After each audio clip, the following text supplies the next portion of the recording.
Dans le cadre de nos portraits d'artistes, les randonneurs masqués reçoivent Bruno Dufour, un fan incontesté des randonneurs masqués. Alors, bienvenue Bruno Dufour sur le plateau des randonneurs masqués. Merci.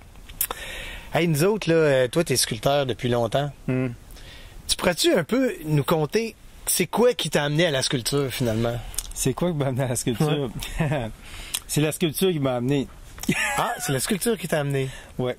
Mais en fait, non. Je suis allé au Mexique. J'ai vécu 10 ans au Mexique. J'étais allé dans un cadre d'étudier la photographie et puis à l'école des beaux-arts de San Miguel. Et puis dans le même contexte, il y avait un cours de sculpture qui se donnait. Ça me portait l'attention, dont j'ai suivi avec un professeur allemand. Dont j'ai étudié 4 ans la sculpture. Alors, j'ai vraiment commencé au Mexique. Puis t'as-tu fait de la photo, finalement? À l'âge de 26 ans, oui, j'ai fait la photo, j'ai appris le processus de la chambre noire, puis après ça, j'ai bifurqué la sculpture. Après ça, le dessin s'est enchaîné, puis fait que 10 ans de ma vie, je devais partir 6 mois, mais je suis resté 10 ans. Alors, j'ai accroché les pieds un peu au Mexique. Donc, t'avais quel âge à ce moment-là? 26 ans. 26 ans, tu me l'as dit. Ouais, c'est ça. Tu vois que je te l'écoute en Ouais, c'est ça.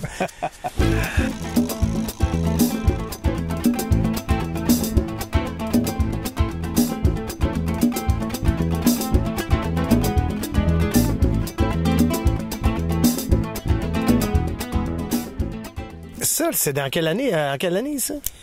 J'étais arrivé au Mexique en décembre 82, 12 décembre 82, jour de la Guadeloupe. Oh, de la Guadeloupe. De la Guadeloupe. Oh. Et puis, là, j'avais décidé de partir pour 6 mois pour un stage en photo. Puis San Miguel se trouve à peu près à 4 heures au nord de Mexico, dans l'état de Guanajuato, parce que c'est une petite ville coloniale espagnole, une ville d'artistes, qui a beaucoup de peintres à l'époque, de sculpteurs, écrivains.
Voir de tes œuvres un peu partout dans la région? Oui, en 95, on a fait, avec d'autres sculpteurs, dont Luis Paniagua puis Gilles Lausier, on a fait 3 totems, un totem chacun, qui était dans le cadre du 100e anniversaire du parc. Ah, ouais. Donc j'en ai fait un en 95 au lac Monroe. J'ai une autre pièce qui est en face de l'hôtel de ville de Saint-Faustin. Ouais. J'en ai dans certaines maisons privées particulières que j'ai eu des commandes. Et puis récemment à Boisbriand, j'ai participé à un symposium cet été dans le cadre du 50e anniversaire du Conseil de la sculpture du Québec, que je crois qu'il est important à souligner. OK. Et puis j'ai réalisé aussi quelque chose avec toi, Richard. Ah oui. L'oiseau triptyque hasard. chez Harkins sur la 117, où est-ce que vous pouvez tous le voir sur la 117.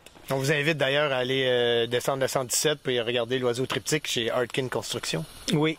Et puis j'ai fait des totems aussi. Alors j'aime transformer un arbre des fois qui est déjà mort, que je puisse le sculpter. Alors, c'est ça. Donc, si vous avez besoin d'un sculpteur pour revitaliser un arbre mort, et qui est encore quand même pas trop pourri, là, vous pouvez faire affaire avec Bruno. Donc, finalement, je regarde toutes les sculptures que tu me dis que tu as faites. Tu dois être riche, toi, à faire de la sculpture. C'est payant, faire de la sculpture, hein? Ben, c'est payant dans le sens que c'est payant, oui, c'est payant où est-ce que ça me ressource moi. Mais financièrement, bon, c'est autre chose, comme on sait tout. C'est drôle, on a toujours l'impression que ça roule dans l'art, un sculpteur. Non, ça roule pas nécessairement dans l'art, un sculpteur. Dans l'art. Dans l'art, oui. OK, donc... Oui. Ça roule dans l'art. Dans l'arbre, barre en barre. L'art barre en barre. Donc là, on est dans l'atelier, l'antre de l'artiste. Donc là, tu fais du nu? T'as fait du nu? J'ai fait du nu. Du nu? Oui.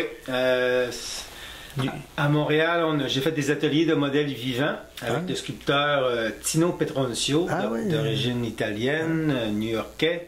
Et puis, même, j'ai commencé à l'École des Beaux-Arts au Mexique à travailler des ateliers de modèles nus. OK, mais des vrais nus, là? Des vrais nus, nus, tout nu, pas de bobette. Oui, pour connaître, approfondir la connaissance de l'anatomie. Pour moi, il faudrait que j'aille étudier, moi, avec aux Beaux-Arts. Oui.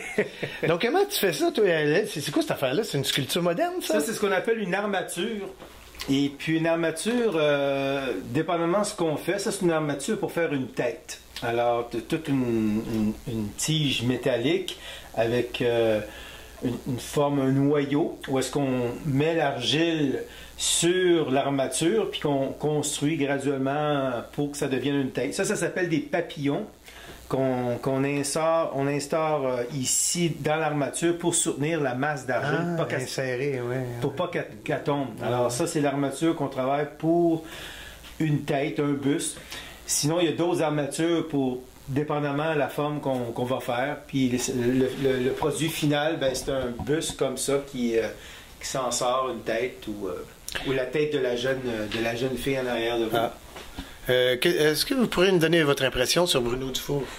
Puis, qu'est-ce que tu penses de Bruno Dufour? Ça ressemble à César, hein?